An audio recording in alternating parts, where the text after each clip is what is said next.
Okay, we are live. Okay, good morning, good afternoon, everyone. Welcome to the January 10th, 2022 session of the North Carolina Property Tax Commission. We're a little bit late starting because we had a little bit of technical issues and transportation issues to get everything that we needed, and that let me go ahead first thing and go over our ethics requirement. Let me first let me introduce our commission members. I'm Bob Hunter, chairman of the North Carolina Property Tax Commission. Today we have with us all the members of the commission, Vice Chairman Terry Wheeler and Commissioner Bill Peasley, Commissioner Alexander Guest, and Commissioner June Michaud. We have Steve Pelfrey, our secretary and general counsel, and Linda Garrett, our court reporter, and Alexandra Bendette is our staff person and host for today's session on the WebEx. I think that's everyone. And then in accordance with the State Government Ethics Act, it is the duty of every commission member to avoid both conflicts of interest and appearances of conflicts. Does any commission member have any known conflict of interest or appearance of a conflict of interest with respect to any matters coming before the commission today or any other day this week? If so, please identify the conflict or appearance of conflict and refrain from any undue participation in the particular matter involved. Seeing and hearing no commissioner that has a conflict or appearance, then we will proceed to our today's calendar. We have one case for hearing today. It's the Walter B. Harlow matter, 20 Property Tax Commission 0413. County is represented by Mr. Robert Otten, and the appellate is appearing pro se. And we had three other cases or matters today. The Kerwin case has been withdrawn, and the no AV-14s from Haywood County has been cleared up, and the two motions have also been withdrawn that were shown on our calendar. So this is the only matter we have before us today. Mr. Harlow is joining us by audio. He had some video issues and joining in. And Mr. Harlow, I understand that you're willing to proceed having this hearing with your being on audio only and no video, but we do have all your exhibits and the county's exhibits. Is that correct, sir? Yes, sir. All right, let me do this. Let me swear the witnesses. We have Mr. Harlow. Do you have any other witnesses besides yourself? No, sir, I do not. All right, Mr. Harlow and Mr. Outen, who do you have from the county? I have Hosey Wilson, our tax assessor. Mr. Wilson? Yes, sir. Okay. And all right, would you two gentlemen, if you can, raise your right hand. Do you swear or affirm that in this matter today that you will give the whole truth and nothing but the truth, so help you God, or affirm? Yes, sir, I do. I do. Okay, hearing both, then the witnesses have been sworn.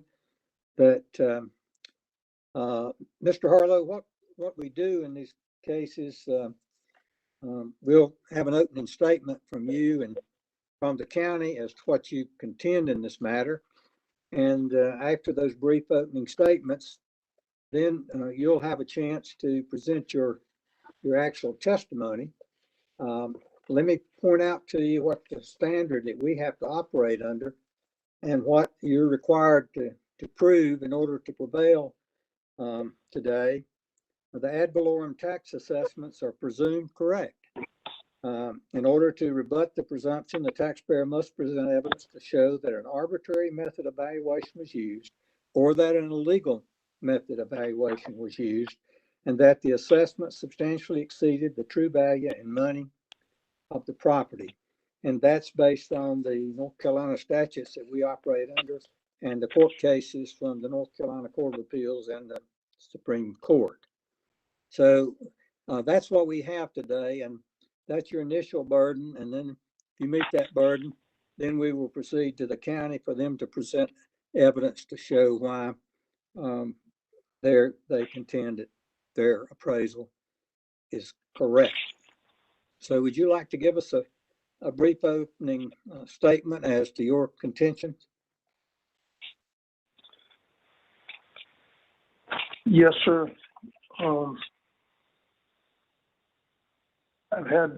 I rehearsed this a couple times this Sunday, and because my cyber skills are so limited, I've just gotten out of kilter in terms of my presentation to you guys this morning. But I think that my issue is that the county thinks that my property is worth $300,000, and I think it's worth $250,000, and I have prepared exhibits and whatever to try to represent myself. I have a few personal attorneys that are friends, but they said, Walter, just tell your story and you'll be okay. So my opening statement to you guys was really, Mr. Wilson and Miss Andy, I really appreciate all the work that you've gone to give me these exhibits. This is a lot of work, and I've studied every page, and it's a lot of information, and I am just overwhelmed with how much you put together, and I'm hoping that the committee has these exhibits. And so before we go any further, no, you asked for an opening statement. Hello, I guess that's my opening statement.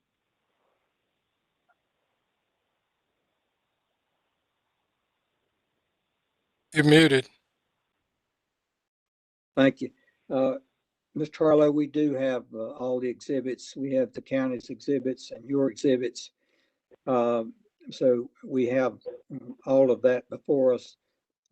I believe the information, you mentioned 300,000. I believe what the county is contending in the information they submitted was 297,600. And I think you indicated you contend your value is 250,000. And okay. All right, we'll hear from Mr. Alton. Remember, we waive our opening. Okay, then Mr. Harlow, we're ready for you to present your evidence in this matter. And then after you do that, we'll hear from the county. Okay, fair enough. I am working from the first packet that I received from, I believe, the folks in Dare County, and these are all not bound. And then I think the 2nd or the 3rd of January, I got a bound copy, and it was like $30, $40 to get that to me. I'm sorry that they had to go to that expense, because that's a heck of a booklet with exhibits from A to Z. And so I was going to try to work off of a loose package, and I will be turning pages from top to bottom. So that's how I'd like to present today, since I don't have the benefit of a Zoom and anything else. So would it be okay if I presented in that fashion by turning pages? Let me ask Mr. Alton, is there any difference between what he's referring to, Mr. Alton, and what we have as our exhibits? There should not be. They're all labeled the same. So if he gives the exhibit labels, then you should be able to get them in your bound copy. Okay. All right, Mr. Harlow, go ahead. All right. Well, I want to start with what I was writing down in terms of the people that I'm presenting to. I don't know that that's necessary, but I've got Hunter, Wheeler, Poultry, Jose Wilson, and Otten, the attorneys. Okay, so let me turn the page and start with my outline. Smokes. Guys, my number one issue with the county values are elevation, and I said that in my letter. So I know my wife said, Walter, don't read to people, but my handwritten letter is important. So I'm turning pages, and I'm going to get to my handwritten letter. Does everybody have my handwritten letter? That would be in your exhibit, so I assume you're talking about, and Exhibit A? we have your exhibits, and so there is a handwritten letter that's dated 6/11/21, Taxpayer Exhibit A. Is that what you're referring to? Yes, sir, it is. Okay, Yes, sir. Okay. all right, we have that. So, I want to start with Mr. White trying to give me comparables, and the comparable that he gave me is Calypso. So I'm turning pages and trying to get to Calypso, but as I turn these pages, and this is where I'm frustrated, because if I take my Exhibit A, the letter, and then I turn the page, that's page 2, then I turn it, then I see Exhibit B1, that's the side of my house with the lookout tower. Has everybody seen the lookout tower? I think so. I have it. Mhm. Okay. Well, the point of the lookout tower is my dad bought this property in 1965. Stocky Midget submitted an offer of $3,500. The trustee in South Carolina said, no, thank you. He would take 9. So my dad bought this lot in 1965 for $9,000. We are Richmond folks, born and raised, and grew up in northeastern North Carolina in a cotton field. And my dad felt like, he had taken away me and my sisters from the Potomac River. So he always wanted to get back to the water. And so annually we vacationed at Buxton in a Sears and Roebuck family tent for 2 weeks. It was the best summers of our life. Then my dad found this lot and bought it, and I think it's important for the committee to know that there are 11 lots in there, and my dad chose lot number 9. I'll show you a schematic of that later today, I hope. I don't know how I'm going to get that over to you guys, but lot number 9 was the one that had the highest elevation. That's why he bought that.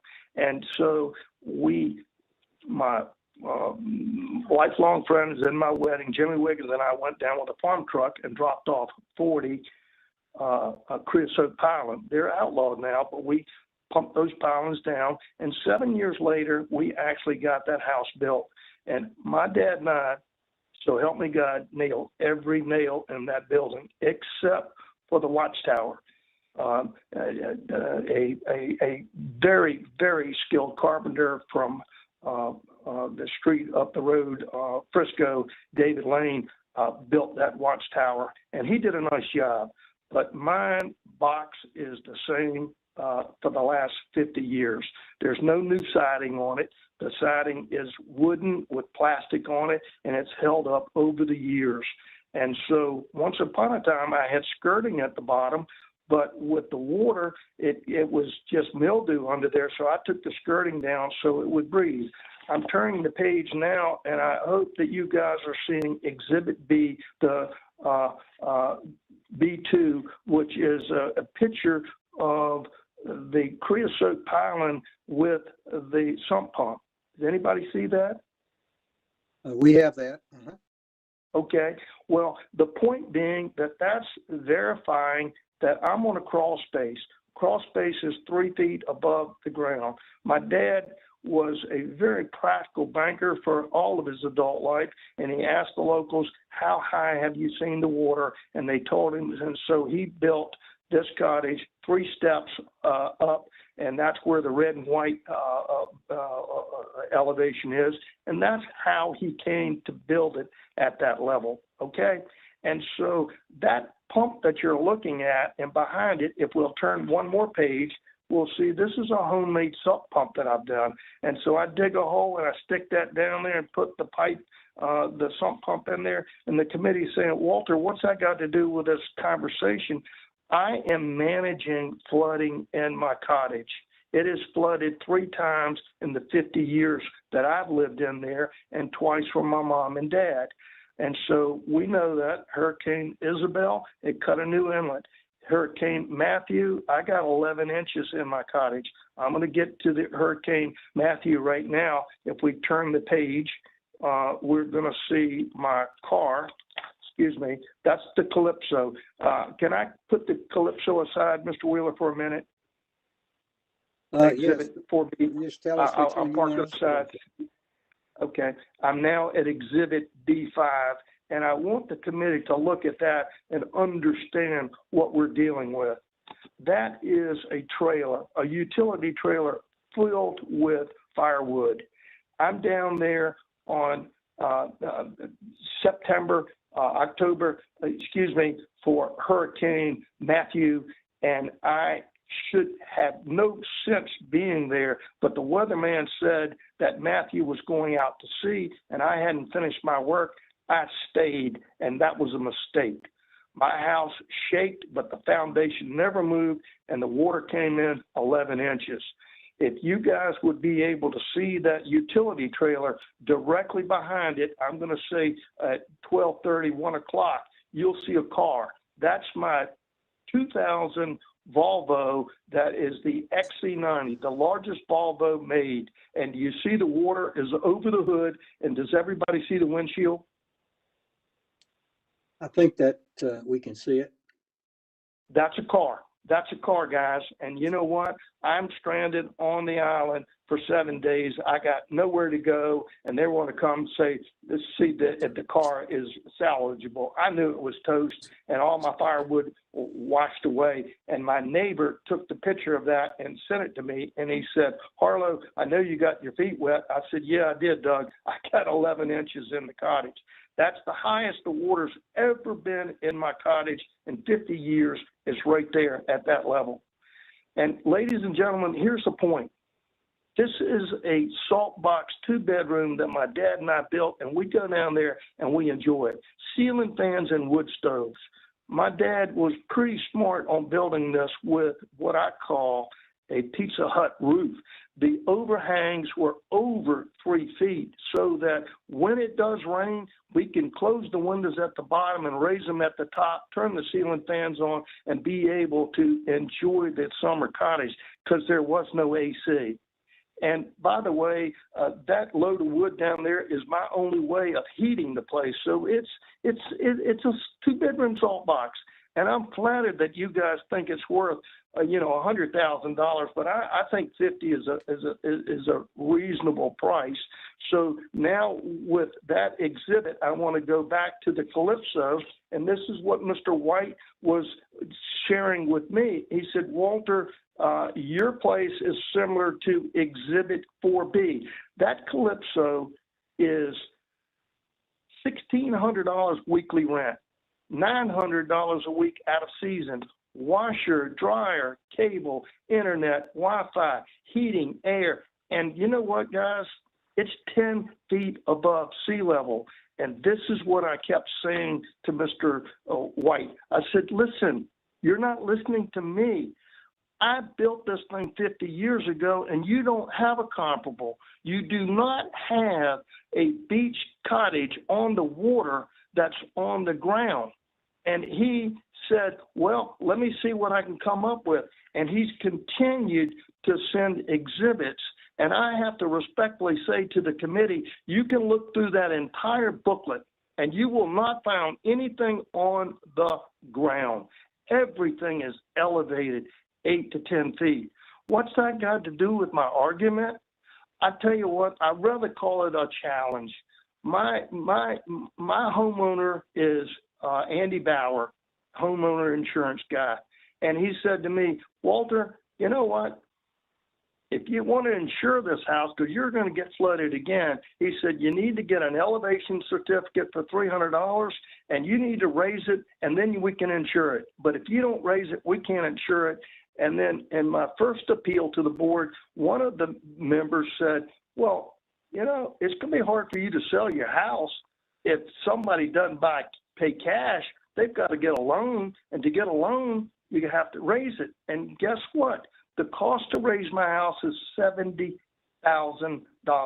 I have that exhibit. I don't know that I can turn to it that quickly, but I would point that out as exhibit number 2, 3, or 4, because I'm about to run out of exhibits right here and just say to the committee that it's $70,000.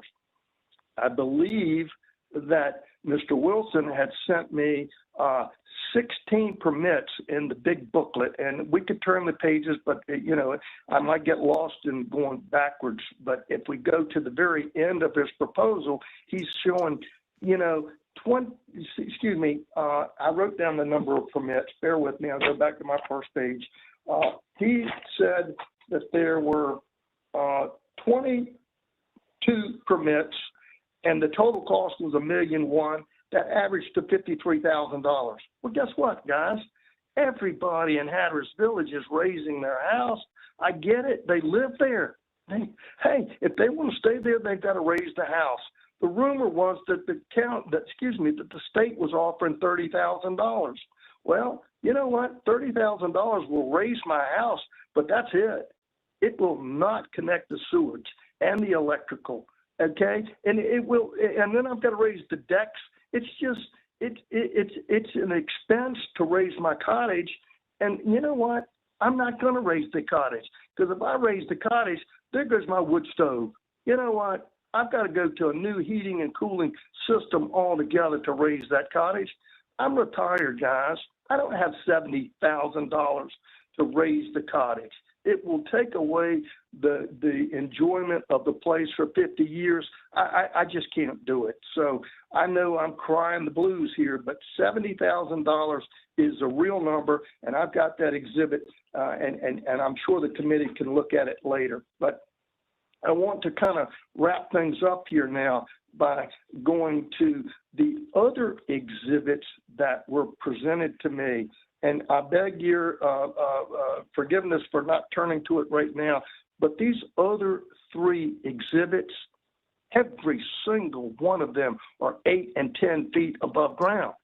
Nobody has given me a comparable to my place, and I'm saying it once, twice, and now for the 3rd time. You're not going to find a comparable to Walter Harlow's 57013 Kohler Drive, because you don't have one. I'm the only home-built salt box down there that's on a crawl space. And daggone it all, if this committee can come back to me with, hey, Harlow, we found a comparable, and here it is, and you know what? This comparable is more expensive than yours, I'll live with that number. But until the committee can come up with a comparable that's a real comparable, then you know what? I think 250 is a solid number. I want to wrap up my presentation by saying something that I found in the very back of the booklet. It's called obsolescence. So can we go to exhibit B2? And so I have to turn the pages all the way to the very back and ask the committee. Is this, Mr. Harlow? Mr. Harlow, What? is this the county's exhibits now or yours? It's still in mine, and it's the very next to the last in the loose leaf. It's Dare County Exhibit M, Marshall Swift, pages 5 and 6, and I know it's in the bound copy, but I'm working off of the loose leaf. Well, that's the county's exhibits, I believe. So let us get to the county's. Okay. Exhibit. Okay. Thank you, Mr. Hunter. All right. If we're on page 5 and 6 where it says depreciation, external obsolescence, it's just under number 6. Or is anybody there with me? Not yet. We have Okay. pages, mine are showing up as 80, the county's exhibits, 86 pages. Is that what you're referring to when I pull it up? Okay, I'm gonna take the county book and I'll go to it, their county exhibits, and I'll go to the last page and see, yes, I'm there. And so I'm turning the pages backwards. It's the next to the last on the very nice, bound exhibits.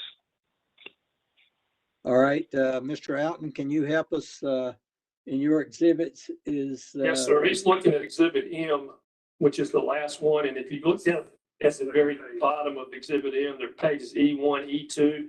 He's looking at page E5. Okay. I think we called depreciation. Is that it? Yes. Yes, sir. Thank you so much, guys. Hey, this is the hardest thing about presenting today, so I'm glad everybody's there. I read that external obsolescence, and if the committee would take a minute to look at that, I want to give you my summation on that. They say that if you've got a piece of property, and my place is my special cottage that I built, and somebody goes next door and puts in a dog kennel or whatever, then that's taken away from my enjoyment. There's no doubt about it. But in this case, what's going on with my cottage is the guy next door. And the guy next door has a septic tank that's above ground. And I have looked at it for the last 3 years. And because of this wonderful booklet that everybody's put together, I want to bring the committee's attention to what I'm talking about obsolescence. So I am now on Exhibit, Dare County Exhibit A, and then Dare County Exhibit B2 and B3. I promise you I won't work the committee any harder if we can get to those 3 exhibits so I can wrap up my presentation. All right, Mr. Alton, can you help us find those in your exhibits? Yes, sir. Exhibit A is the first exhibit in the book, Exhibit B2. and then under Exhibit B, they're labeled in your book B1 and B2. If you get to B, B2 and 3.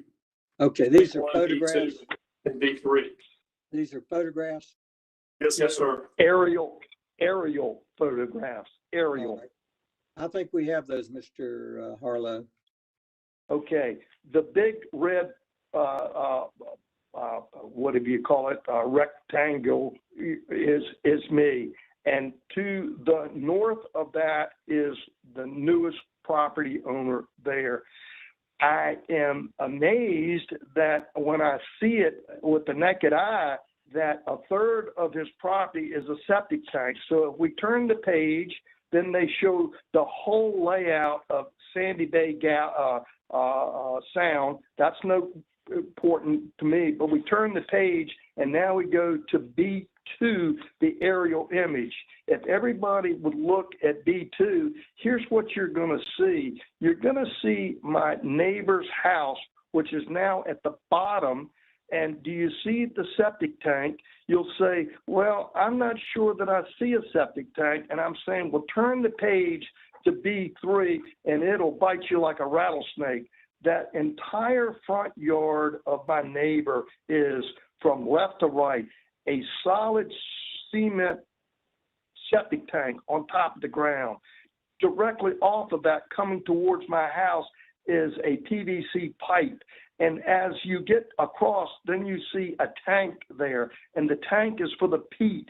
And so what we have, ladies and gentlemen, is the sewer system that's above ground. I know that's not your call on that. That's CAMA's call. But you know what? It's all boxed in with wood.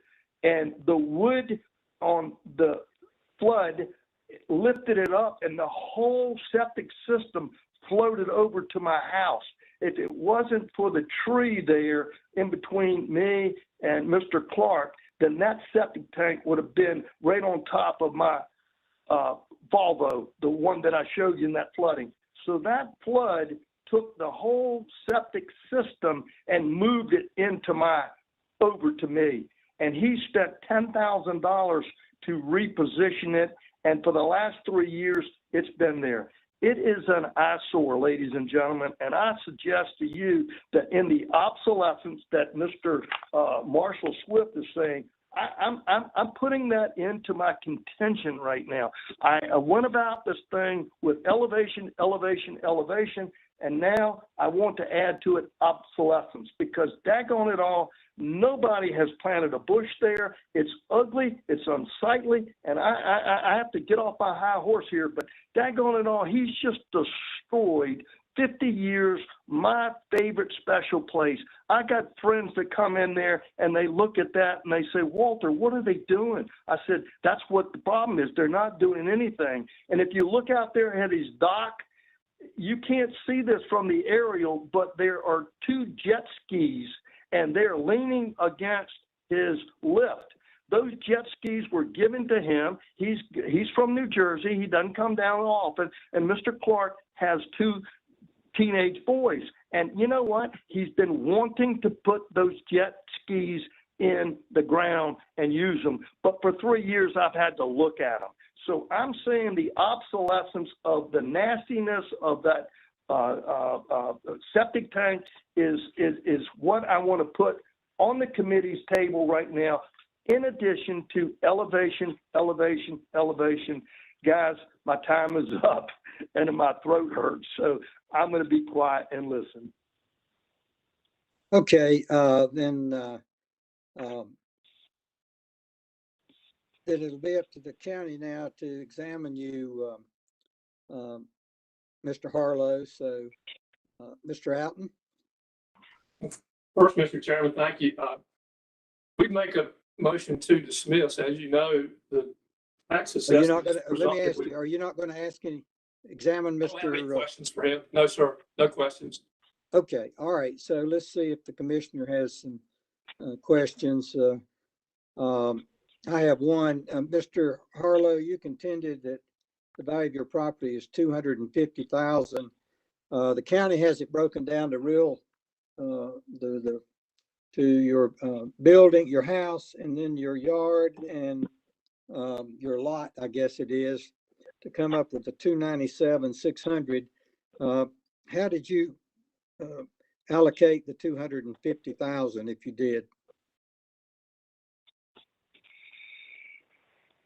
It's not anything that's formal other than in the past when the hurricanes have come and I've had my agent come and Andy Bowers, has said, Walter, that's wind-driven rain.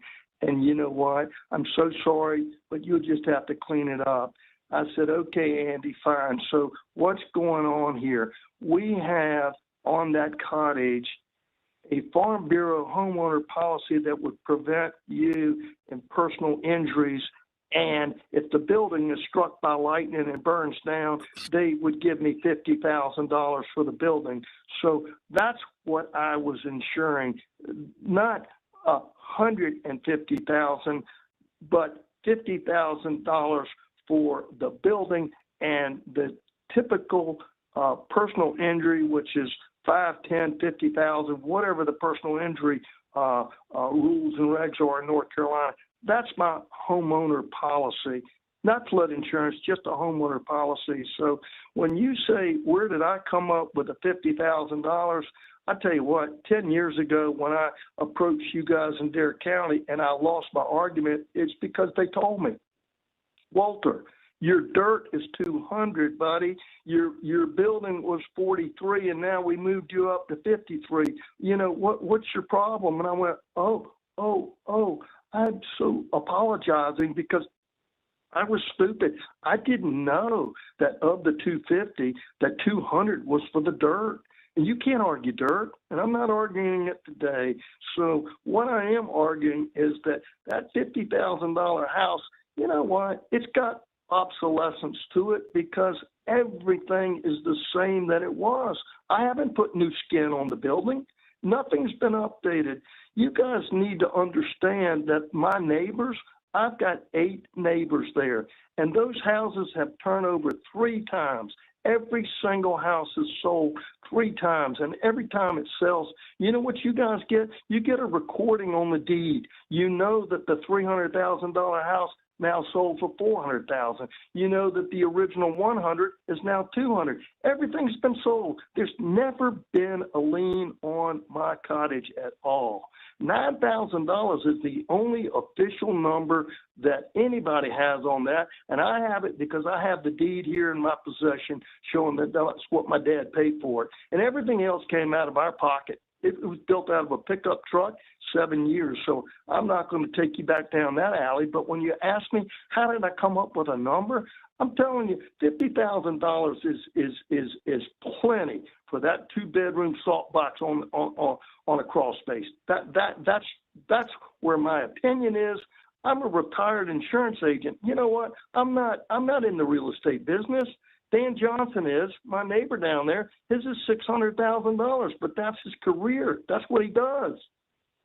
As I understand it, Mr. Harlow, from the county's exhibits, they now have your property at the land $206,500 and the dwelling $77,800, and then the yard improvements $13,300. So, and you're saying the house ought to be 50,000. Is that what you're contending? No, you know what? I see where you're going with that. You're taking the pier that I put in there, and my pier is 8 feet long, and you put a number to that, $8,000 or $10,000, and my neighbor's pier is 20 feet long, and so that, you know what? I tell you guys, I'm way out of my league.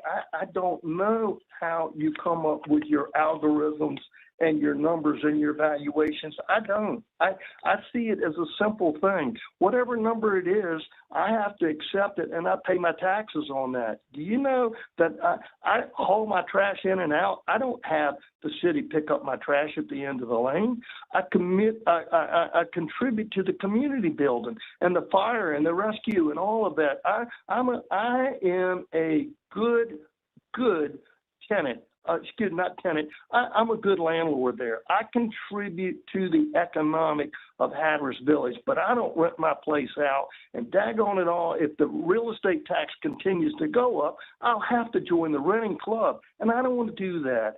So when you ask me to break this down in terms of the trees that I've planted and my pier and my boat, that's homemade. Well, let me just focus on your house. That seems okay. Go ahead. You said the house you thought was worth $50,000. Is that what you? No, sir. If you're going to break it down and come at me with the breakdown, then you know what? No, I'm saying I'm going to start at the top and work back.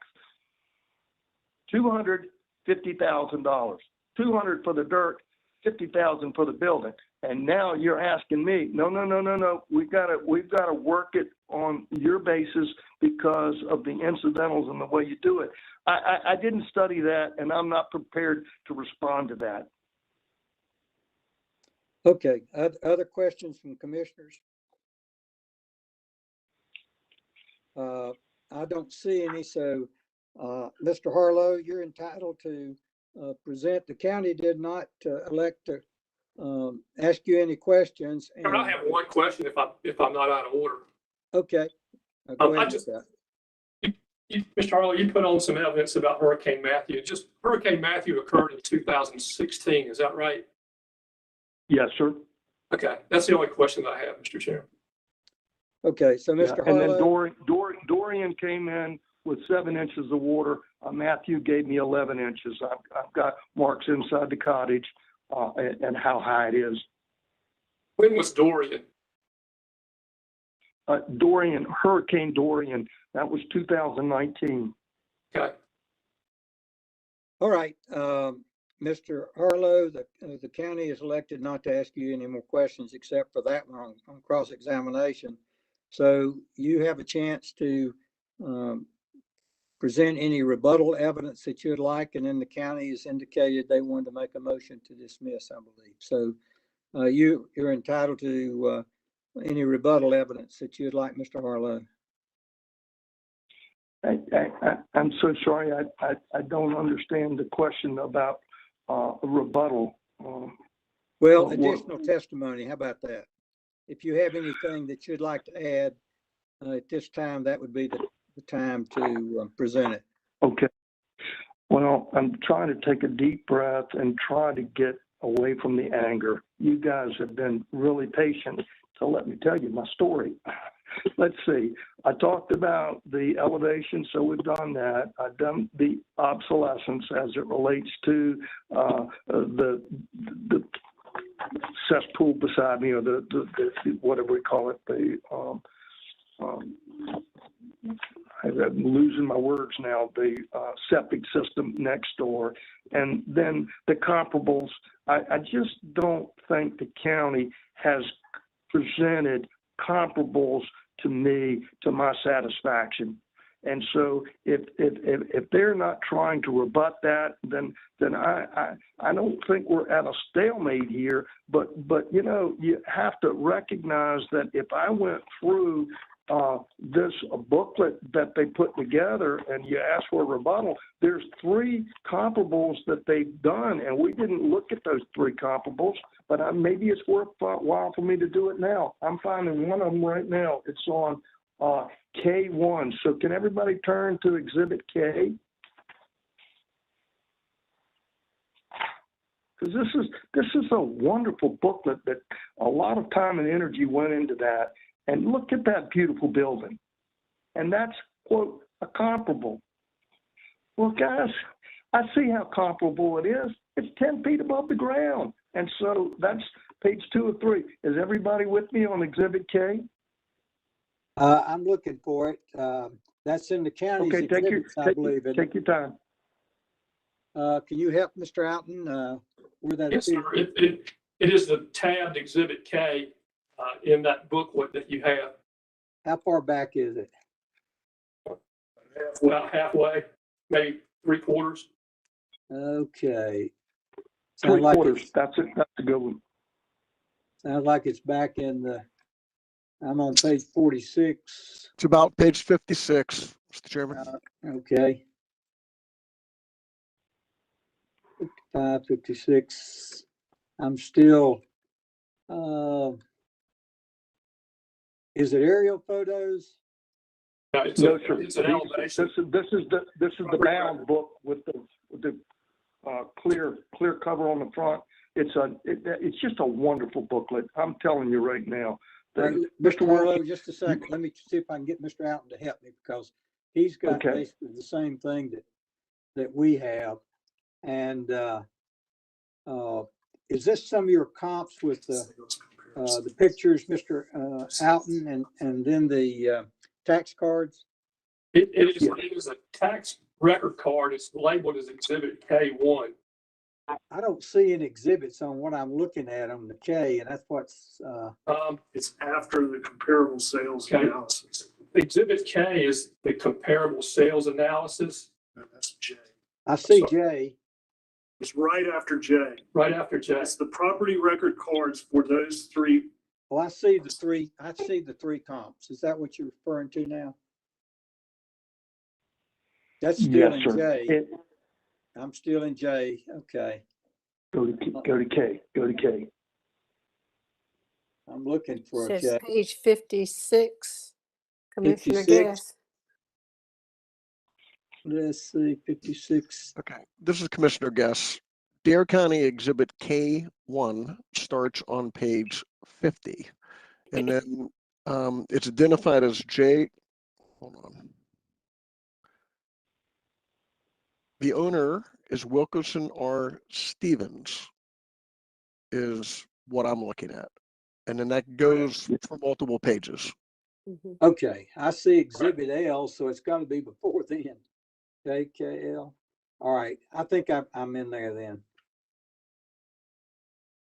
If we're at Exhibit K and we turn that over, because the tab is green and it's K, and as the gentleman just said, it's R. Stephen Wilkinson's property. That's the owner.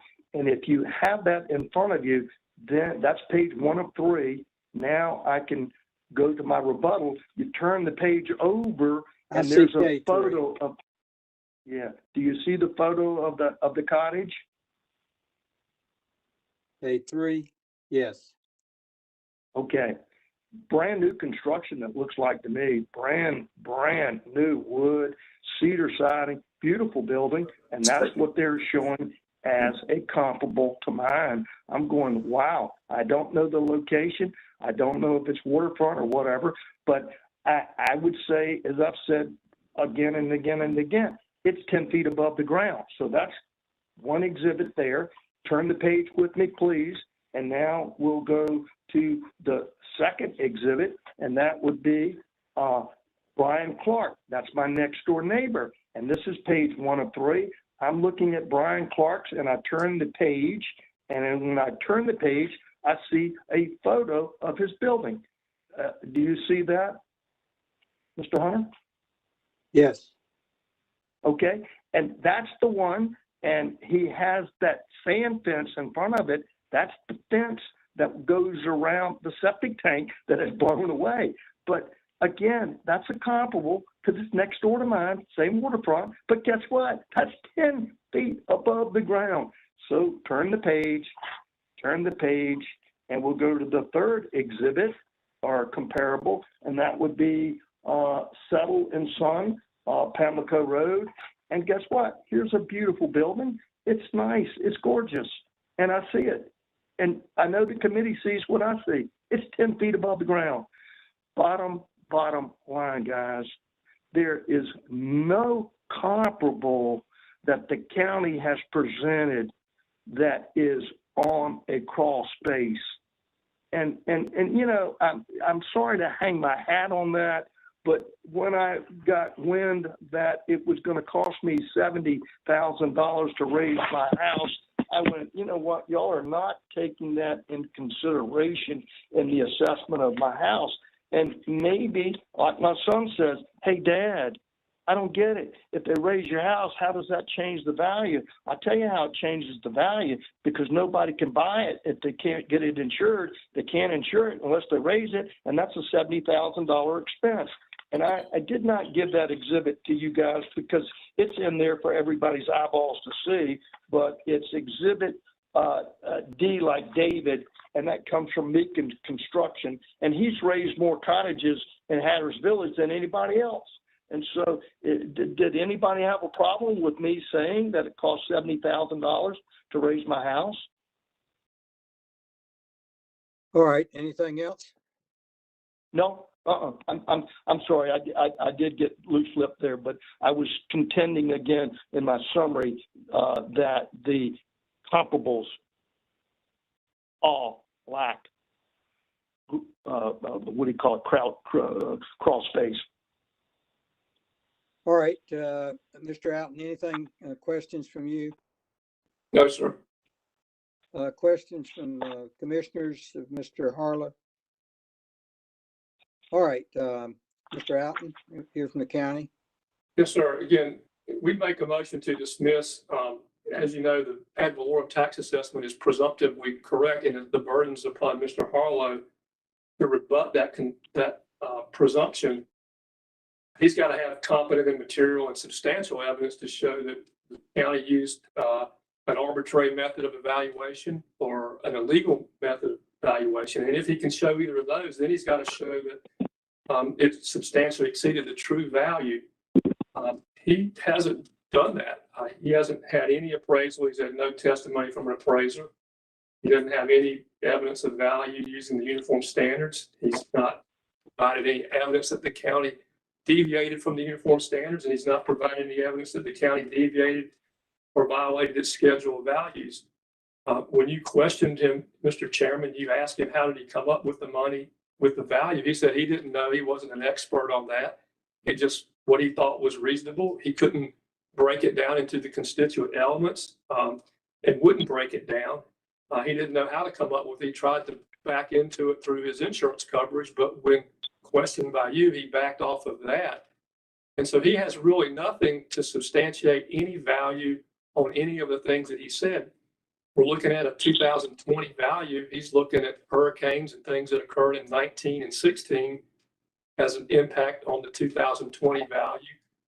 He just went on, talked about Exhibit D. That exhibit is dated November of 2020.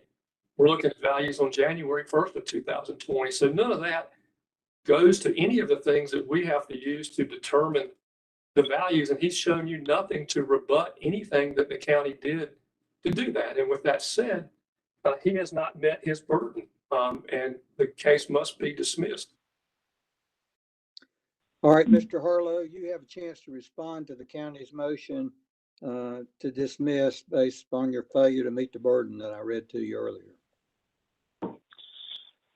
Does that mean dismiss, meaning that I've got to accept the $297,000 value? If the matter is dismissed, then it means, yes, the case would be over. The county would not be required to put on any further evidence. And that would terminate the case if the commission agrees and grants the motion. So you have a chance to respond to why you think we should not do that.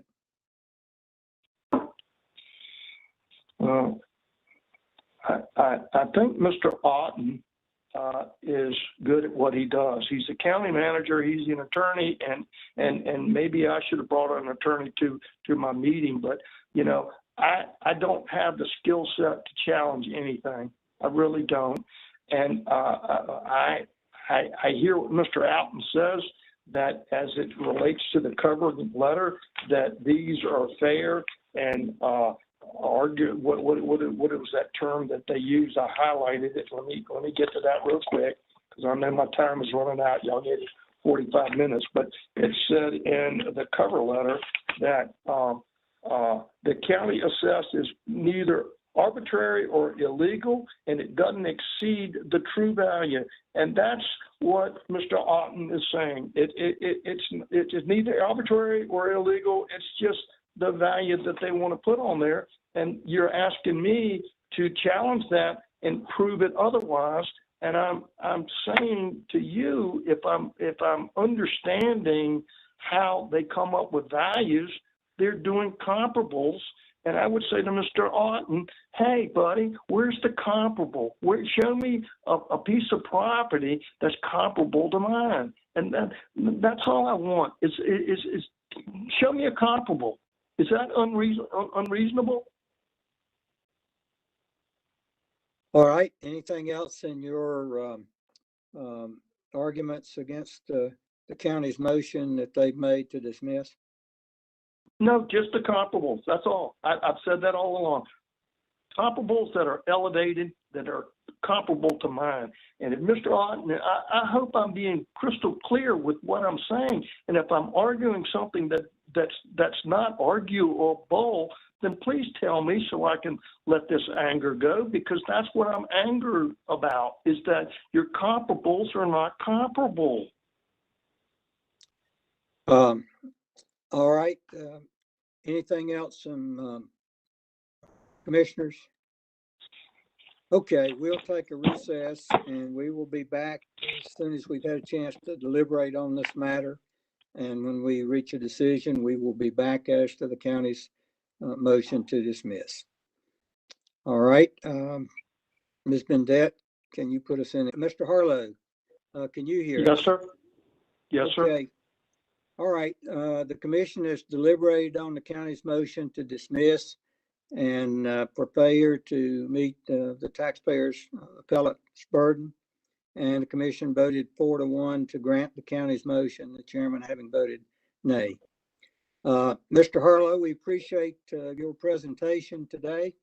I'm sorry that the majority of the commission felt that you didn't meet the burden as was set out earlier. It is a high burden.